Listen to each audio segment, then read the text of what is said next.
Same as the other day. Is there any consideration of changing?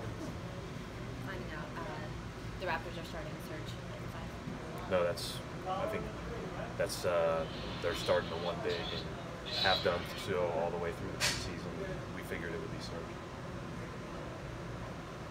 Brad, is that something that you guys look at? I mean, I'm just asking Nick about that, the versatility in both teams' lineups and how it factors in. I think there's a reason both these teams have been built this way. You know, as you look at the league, everybody calls it small ball. It's not small. Skill ball. It's skill ball, Yeah. right? And so, like, they've got tremendous athleticism, tremendous versatility. You know, obviously, if you look even through our last few drafts, like that's been something that we really put a huge emphasis on. And so, it's a you know, it's a fast league, it's a skilled league, it's a hard league to cover, and you know they're one of the best at that. Brad, you know, integrating the two starters that were injured last year, how long do you think it'll be before you're at a level in the team out there that's on all cylinders? No idea. It's not tonight. I have no idea. No, I mean I think that we're a work in progress in a lot of ways, but I think that you know we like everybody on our team, and we think that when it all fits together, we'll you know hopefully be playing well. But right now, our major emphasis has been playing well on the defensive end of the floor since a pretty poor preseason, and then hopefully continue to get more comfortable with each other offensively. What's a chess match like against a guy who is first time sitting across from you?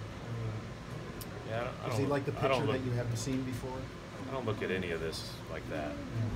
This is about, you know, you're trying, everybody that's coaching in this league is really good, and Nick is clearly great, and, you know, his job is to get the most out of his team. My job is to try to figure out and get the most out of our team, and I don't look at it as that. I mean, if it was a competition between coaches, I'd rank pretty low, so glad we have the guys we have. Gordon came out of Tuesday okay, and he's still with the 25-minute restriction. Same. Both, yeah. He came out well and still has a restriction. Any other injuries? I mean, these guys have been all-stars, so maybe there's nothing that needs to be said at all, just about trying to kind of keep them content with kind of what's happening, just as they knock off rust without being too concerned about every shot going down or what happens. I mean, at the end of the day, one of the things that you learn when you've accomplished a lot in this league, which those guys have, is that not every day is perfect and you move on. And I think moving on is part of it. And I think that's somewhat what the great ones do, is they have a bad one, they come back to work the next day and they're ready for the next one. And you know, both those guys made good plays in a lot of ways the other night, but you know, they hadn't played for a while. So it would be good to continue to get more games under our belt, which we do, you know, non-stop here over the next couple of weeks. Right, you guys did a really good job the other night of limiting Philly's second chance opportunities. How much of an indicator for you guys is defensive rebounding going to be now that you're playing that kind of smaller starting lineup?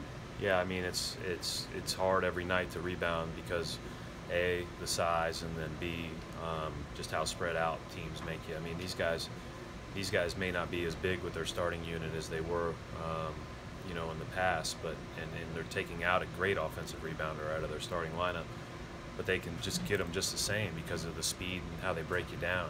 If you're in scramble mode the whole time, these guys move the ball and find the next guy, and then you're not only scrambling to challenge, you're scrambling to rebound.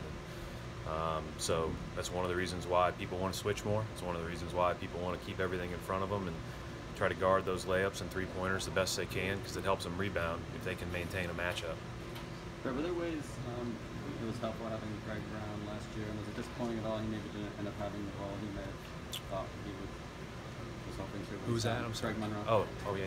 No, I think it was great having him around, and you know all we wanted was for him to have a great experience and you know be prepared to help us win, and you know I thought he did a great job when he got the opportunity, and as you know in the playoffs those opportunities can come and go based on the team you're playing against, but nothing but great admiration and appreciation for his short time there, and you know was happy to see him land on such a good team.